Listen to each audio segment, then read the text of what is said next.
Hello students, स्वागत है आपका अपने YouTube channel खुलबे classes for maths में। स्टूडेंट्स, हमारा ट्रिग्नोमेट्री का जो हाइट एंड डिस्टेंस का टॉपिक चल रहा है उसी के अंतर्गत हमारे ये क्वेश्चन कंटिन्यू हो रहे हैं। बहुत महत्वपूर्ण क्वेश्चन है स्टूडेंट्स, 6 नंबर की ये क्वेश्चन है। ये क्वेश्चन जो मैं लाया हूँ, देखिए क्वेश्चन आपकी बुक में भी है और बुक में आपके एग्जाम्पल है ये क्वेश्चन, तो थोड़ा वहाँ पर मेथड थोड़ा टफ बनाई गई है। आपको सिंपलेस्ट मेथड से इसको कराऊंगा और आप लोग बड़े ध्यान से इसको समझें।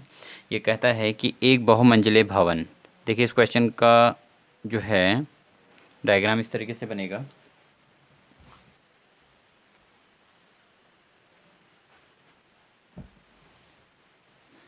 स्टूडेंट्स, इन्होंने कहा है कि एक बहुमंजिला भवन है।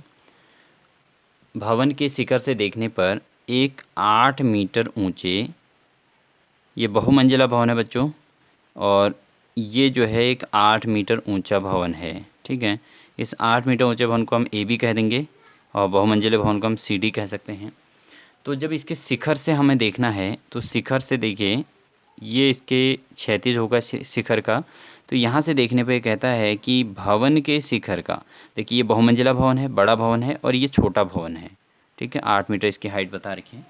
तो इसके शिखर से देखने पर जो एंगल बनता है वो शिखर और तल के अनुमान कोण 30 और 45 बनते हैं, तो 30 अंश से ये कोण बनता है अनुमान कोण। तो अब आप यहाँ से समझ सकते हैं कि जब ये 8 मीटर है तो इसके 36 खींचने पर ये भी इधर 8 मीटर ही होगा स्टूडेंट। तो ये एंगल अगर 30 का बनेगा तो यहाँ का जो एंगल होगा ये भी 30 होगा। ठीक है, और दूसरा एंगल हमें लेना है सी से, हमें लेना है बी के लिए, क्योंकि ये कहते हैं कि तल और शिखर, देखिए इन्होंने कहा कि शिखर और तल के अनुमान कोण क्रमशः 30 और 45, तो यहाँ पर तल हो गया, ये इसका तल हो गया, तो तल का अनुमान कोण कितने अंश का बताया गया है, तो ये बच्चों हमको बताया गया है 45 अंश। ठीक है, इसका डायग्राम मैं पहले ही बना चुका हूँ पे, तो ये हमारा हो गया 45 अंश।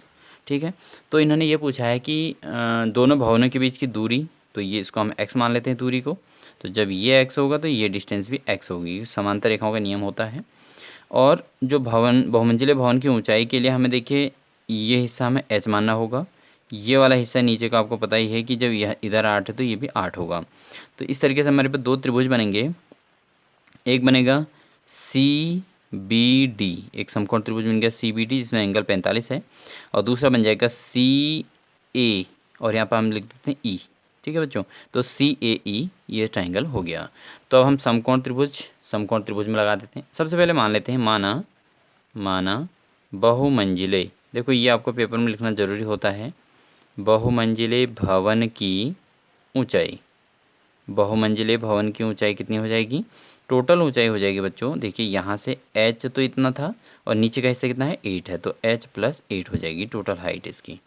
ठीक है, तो अब इसमें देखिए भवन की ऊंचाई h + 8 मान लिया हमने, इतना मीटर मान लिया बहुमंजिले भवन की ऊंचाई h + 8। ठीक है बच्चों, अब देखिए हम समकोण त्रिभुज लगा देते हैं सी ई ए, ये हमारा एक ट्राइंगल बनाया है, राइट एंगल ट्राइंगल सी ई ए। तो सी ई ए में अगर हम देखें तो हमारे पास क्या हो जाएगा, tan 30 लग जाएगा बच्चों। tan 30 = क्या हो जाएगा, हाइट अपॉन बेस, यानी कि h/x हो जाएगा, हाइट अपॉन बेस यानी कि ये h है ये x है। tan 30 की वैल्यू होती है 1/√3 = h/x। ठीक है बच्चों, इससे अगर हम x को यहाँ क्रॉस मल्टीपल करें तो x × 1 इनके x हो जाएगा, और √3 से h को इंटू करें तो √3 क्या हो जाएगा, h हो जाएगा बच्चों। ये क्वेश्चन नंबर 1 हो जाती है।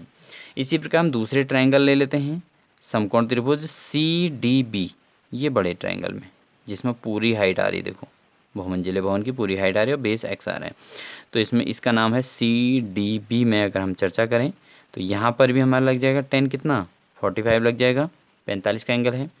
तो इसका जो टोटल हाइट है इसमें भी क्या आ जाएगा, 10 बराबर लंब बटे आधार होता है, तो लंब हो गया h + 8 और बेस हो गया कितना हो गया x हो गया, 10 45 = 1, तो h + 8/x हो जाएगा, x से यहाँ मल्टीपल करें तो x × 1 x = h + 8 हो जाएगा। ये हमारा इक्वेशन नंबर क्या हो जाएगा, सेकंड हो जाएगा बच्चों। ठीक है, अब हम समीकरण 1 से x की वैल्यू 2 में रख देंगे, तो समीकरण 1 से x का मान समीकरण 2 में रखने पर, तो समीकरण 1 से अगर हम x का मान रख दें 2 में तो देखें तो यहाँ से x का मान क्या आ जाएगा, √3h। ठीक है, x की जगह पे यहाँ √3h रख दिया यहाँ पे, और इज इक्वल टू h+8 आ जाएगा बच्चों। तो √3h हमारा ऐसे ही रहेगा, ये h को लेफ्ट साइड ले आएंगे तो ये -h हो जाएगा, इज इक्वल टू बचेगा 8। तो अब इन दोनों में से हम h कॉमन ले लेते हैं, तो हमारे क्या बचता है, √3 - 1 बचेगा ना बच्चों, क्योंकि इसमें से h कॉमन ले लिया हमने, तो यहाँ पर देखो √3 बचा, और यहाँ क्या बचा, कुछ नहीं बचा, तो 1 बचा। क्यों बचा, क्योंकि h से h डिवाइड होता है एक बार, ये इसका मीनिंग है, अपॉन 8 न इक्वल टू 8। तो इससे क्या हो जाएगा, h is equal to 8 upon ये संख्या h और √3 - 1 क्या है, इनटू में है, तो यहाँ ये अपॉन में चले जाएगा। अब यहाँ पर हमको हर का परिमेयकरण करना होता है बच्चों। हर का परिमेयकरण का मतलब होता है, आपने कक्षा 9 में पढ़ा हुआ है कि √3 - 1, यहाँ पर अगर माइनस का है तो ये क्या बन जाएगा, प्लस का हो जाएगा, √3 + 1। ठीक है, अब इसको समझिए, तो 8 ऊपर, तो 8 से अंदर इंटू कर देंगे तो √3 + 1 यही आएगा, 8 इंटू √3 + 1। यहाँ नीचे वाला बन जाएगा a - b देखो आपने पढ़ा होगा a - b into a+b is equal to हो जाता है a² - b² हो जाता है। तो यहाँ पर हमका √3 का स्क्वायर 3 हो जाएगा, और 1 का स्क्वायर क्या हो जाएगा बच्चों, 1 हो जाएगा। तो 3 - 1 इज इक्वल टू 2, तो 2 से 8 को डिवाइड कर देंगे तो कितना आ जाएगा, 4। ठीक है, और √3 + 1 इसका ये आंसर हो जाएगा बच्चों। ठीक है, तो ये इसका आंसर, इस क्वेश्चन को इस तरीके से सॉल्व किया जा सकता है कि इसका हमारा आंसर आ जाएगा 4 इंटू √3 + 1, ये इसका आंसर हो जाता है। ठीक है, और नेक्स्ट क्वेश्चन हमारा है इतना मीटर, रुकिए, ये तो हमारे केवल h की वैल्यू आई बच्चों, ये हमारी किसकी वैल्यू आई, h की वैल्यू आई। अब ये h की वैल्यू आई, तो अब हमें आगे क्या करना है, अब ध्यान समझें यहाँ से। इसलिए भवन की ऊंचाई, कौन से भवन की ऊंचाई, बहुमंजिले भवन की ऊंचाई कितनी आ जाएगी, भवन की ऊंचाई h+8 है बच्चों, कितना है, h+8। तो h की वैल्यू हमारी आ गई 4 √3 + 1, और प्लस कितना हो गया, 8 हो गया। इसको पूरा सॉल्व करना पड़ेगा, अभी कंप्लीट सॉल्यूशन नहीं है। तो यहाँ पर 4 √3 तो ये हो जाएगा भाई, 4 √3 हो जाएगा, और प्लस 4 से 1 को इंटू करते 4, और प्लस कितना है बच्चों, 8। तो 8 4 12, तो 4 √3 + 12 हो गया ये। अगर हम इसको ऐसे ही 4 कॉमन ले लें इसमें से बच्चों, तो 4 हम कॉमन ले सकते हैं। 4 अगर हम यहाँ से कॉमन ले लेते हैं तो हमारा बचता है √3 आ जाएगा यहाँ से, और +3, 4 3 12। तो हम इस तरीके से उसे लिख सकते हैं, या अगर हम √3 की वैल्यू रख दें तो हमारा मान आ जाएगा 1.71 होता है √3 की वैल्यू। तो उसको हम इसको रख के पूरा कंप्लीट इसका सॉल्यूशन निकाल सकते हैं। ठीक है, तो ये तो आ जाता है हमारा, क्या आ जाता है, बहुमंजिले भवन की ऊंचाई। और जो हमारे पास दूसरी वैल्यू आएगी वो हमारी हो जाएगी, जो हमें x निकालना है फिर, इसलिए दोनों भवनों के बीच दूरी, दोनों भवनों के बीच दूरी अगर हमें निकालनी है तो वह x हो जाएगी is equal to √3 into h. H कितना आया था हमारा, ये आ गया था, h कितना आया था हमारा, 4 √3 + 1। ठीक है बच्चों, तो यहाँ से हम इसको इंटू कर देंगे, तो 4 √3 और √3 इंटू तो 3 हो जाएगा, और प्लस 4 1 जा 4, √3 से इंटू करेंगे तो 4 √3, तो ये आ जाएगा 12 + 4 √3 आ जाएगा। इन दोनों में से अगर हम 4 कॉमन ले लें तो यहाँ आ जाएगा 3 + √3। ठीक है बच्चों, तो ये हमारा दूसरा आंसर इस तरीके से आ जाएगा। इसका मतलब ये हुआ कि जो भवन की ऊंचाई है और जो दोनों के बीच की दूरी क्या है बच्चों, वो बराबर है। ठीक है, अगर हम यहाँ पर √3 की वैल्यू रख दें तो इसको सॉल्व करके और आंसर पूरा पॉइंट में निकल सकता है। जरूर नहीं किया पॉइंट में पूरा कंप्लीट करें। तो इस तरीके से आपका ये क्वेश्चन 6 नंबर का तैयार होता है बच्चों। ठीक है, अच्छा अगला क्वेश्चन हमारा है,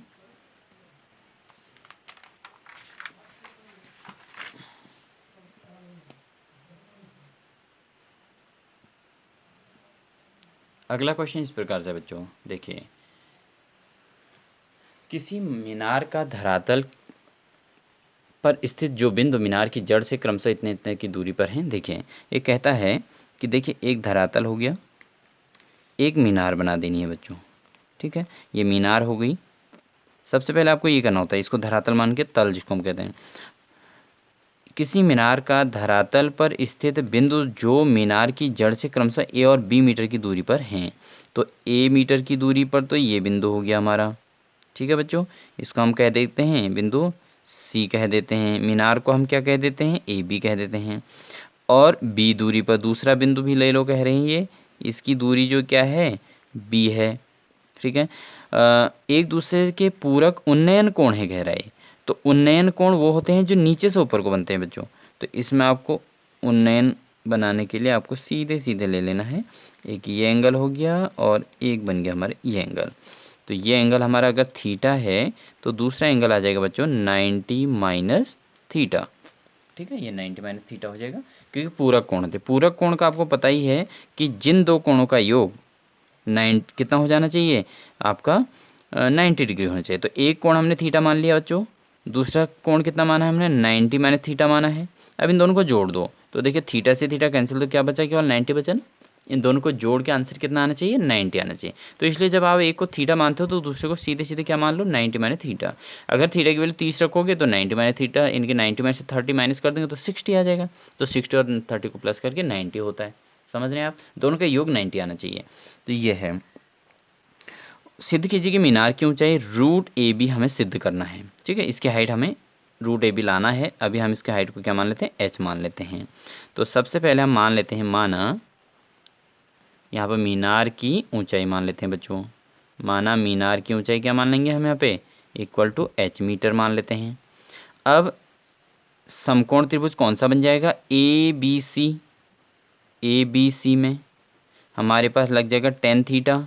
टेन थीटा कब लगता है, जब आपको हाइट और बेस दिया हो, लंब और आधार दिया हो। तो यानी कि एच हमारा लंब हो गया और आधार कितना हो गया, ए हो गया। ये टेन थीटा इक्वेशन 1 हो गई। ऐसे ही दूसरा ट्राइंगल कौन सा बनना हमारा, बड़ा वाला ट्राइंगल समकोण त्रिभुज, ये वाला। तो इसमें क्या आ जाएगा, ए बी डी में अगर हम चर्चा करें तो हमारा आ जाता है 1090 माइनस थीटा इक्वल टू क्या हो जाएगा, एच अपॉन बेस कितना है बच्चों, बी है। 1090 माइनस थीटा कितना हो जाता है बच्चों, कॉट थीटा। चूँकि 1090 minus theta is equal to हो जाता है कॉट थीटा। तो इसके बाद कॉट थीटा हो जाएगा। तो एच अपॉन बी, ये आपका फॉर्मूला है बच्चों बुक में। ठीक है, ये क्वेश्चन नंबर 2 हो गई। अब हम समीकरण 1 और 2 को गुणा कर देते हैं। बहुत सिंपल ट्रिक है इसकी। समीकरण 1 व 2 को क्या कर देंगे, गुणा करने पर। समीकरण 1 और 2 को गुणा करने पर बच्चों, तो देखिए समीकरण 1 ये है, समीकरण 2 ये है, इन दोनों को गुणा कर देते हैं। तो हमारा आ जाएगा टेन थीटा इंटू क्या आ जाएगा, कॉट थीटा। बाएं साइड इसका टेन है, इसका कॉट है। और यहाँ दाएं साइड क्या है बच्चों, एच अपॉन ए गुणा इसका है h upon b. Tan theta तो ऐसे ही रहेगा, गुणा cot theta is equal to, cot theta जो होता है हमेशा 10 का उल्टा होता है, तो 1/10 हम इसको कह सकते हैं। ठीक है, 1/10 हो जाता है। तो कॉट की जगह क्या रख देंगे, 1/10 थीटा इक्वल टू एच और एच इंटू करके एच स्क्वायर और ए और बी को इंटू करके ए बी। 10 से 10 कैंसिल, तो 1 इज इक्वल टू हमारा h square upon a b हो जाएगा बच्चों। ठीक है, जब ए बी इससे यहाँ इंटू कर दिया जाता है तो ए बी इक्वल टू क्या बन जाएगा, एच स्क्वायर। अब जब एच स्क्वायर ए बी के बराबर है तो इससे एच क्या आ जाएगा बच्चों, एच आ जाएगा, ये स्क्वायर हटाते हैं एक साइड से तो दूसरी ओर क्या बन जाता है, रूट लग जाता है। तो H is equal to root A B आ गया। तो एच क्या माना था हमने शुरू में, एच हमने माना था मीनार की ऊंचाई। तो वही पूछा इन्होंने, सिद्ध कीजिए कि मीनार की ऊंचाई रूट ए बी आती है। तो हमारा अब लास्ट आंसर देखिए, रूट ए बी आया है एच का मान। अतः मीनार की ऊंचाई, अतः मीनार की ऊंचाई इज इक्वल टू क्या हो जाएगी बच्चों, रूट ए बी हो जाएगी, इतना मीटर। तो इस तरीके से हमारा ये क्वेश्चन क्या हो जाता है, सत्यापित हो जाता है, प्रूव्ड हो जाता है। ठीक है बच्चों, तो ये थे हमारे हाइट एंड डिस्टेंस के क्वेश्चन। कल हम 2-3 क्वेश्चन और अटेंड करेंगे और इसके साथ ही हमारे हाइट एंड डिस्टेंस वाला जो 6 नंबर का क्वेश्चन है बच्चों, वो पूर्णतः तैयार हो जाएगा। उम्मीद है आपको सभी क्वेश्चन समझ में आ रहे होंगे। आप रेगुलर इन क्लासों को अटेंड करेंगे बच्चों। ठीक है, और अच्छे से प्रिपरेशन कीजिए, अपना अच्छी तैयारी कीजिए और चैनल को लाइक और सब्सक्राइब करना ना भूलिए। अपने दोस्तों में शेयर कीजिए, मैक्सिमम लोग उन दोस्तों में शेयर कीजिए, अधिक से अधिक जो भी आपके परिचित हैं, आपने मोबाइल में जो भी ग्रुप बने हो सबको इसको शेयर कीजिए, जिससे अधिक से अधिक लोग इसका फ़ायदा उठा सकें। और आपके हेल्प से, चूँकि आपके जो परिचित हैं, आपके परिचित हो, हमारे परिचित नहीं हैं, तो हो सकता है आपकी हेल्प से, आपके द्वारा शेयर करने से उनको उनकी हेल्प हो सके, ठीक है। और इस तरीके से वो घर में अपनी क्लास अटेंड करके अच्छे सक्सेस कर सकते हैं, अपनी क्लास क्लियर कर सकते हैं। तो ये क्या होगा कि आपके द्वारा दूसरों के का भला हो जाएगा। तो ये आप ध्यान देंगे। ये मत सोचिए कि सब्सक्राइब करने के लिए कहा जा रहा है, तो ऐसा कोई पॉइंट ऑफ व्यू नहीं है। यहाँ पे पैसा कमाना कोई मकसद नहीं है। मकसद ये है कि अधिक से अधिक बच्चे इस चीज़ को देखें और अधिक से अधिक इससे सीख लें, ठीक है। तो आपके रिश्तेदारी में, परिचय में, कहीं पर भी कोई भी परिचित हों, उनको स्टूडेंट जो पढ़ने वाले हों, चाहे 10th में हो चाहे 12th में, सबके लिए ये कोई कॉम्पिटिटिव एग्जाम की तैयारी कर रहे हो तो उनके लिए भी इंपॉर्टेंट है। क्योंकि कॉम्पिटिशन एग्जाम में फ्यूचर में जब जॉब के लिए अप्लाई करते हैं तो उस समय ये क्वेश्चन वहाँ भी आते हैं, तो सभी के लिए हेल्पफुल रहेगा। तो इसलिए आप सभी को शेयर कीजिएगा और अधिक से अधिक लोगों को शेयर कीजिए और सब्सक्राइब करने के लिए कहिएगा, क्योंकि जब भी हम वीडियो कंटिन्यू डालेंगे, क्योंकि कंटिन्यूस में वीडियो आती रहेंगी, तो जब भी वीडियो डालेंगे तो उनके पास सीधे नोटिफिकेशन अपने आप चले जाएगा, जिससे वो वीडियो को खुद देख सकते हैं, ठीक है। तो आपको बार बार सुन के उनको शेयर करने की ज़रूरत नहीं पड़ेगी, तो आप वो डायरेक्टली उनके पास नोटिफिकेशन खुद ही आ जाएगा, ठीक है। अगर वो सब्सक्राइब पर ऑल बेल बटन दबाकर ऑल पर क्लिक कर लेते हैं तो, ठीक है। तो आप सभी लोग अच्छी तैयारी कीजिए बच्चों, और अच्छी प्रिपरेशन करोगे तो फ्यूचर में अच्छा रिजल्ट अच्छा रहेगा और फ्यूचर में जॉब के मामले में अच्छी सक्सेस मिलेगी। तो सभी स्टूडेंट्स को आपकी आगामी परीक्षाओं के लिए ऑल द बेस्ट।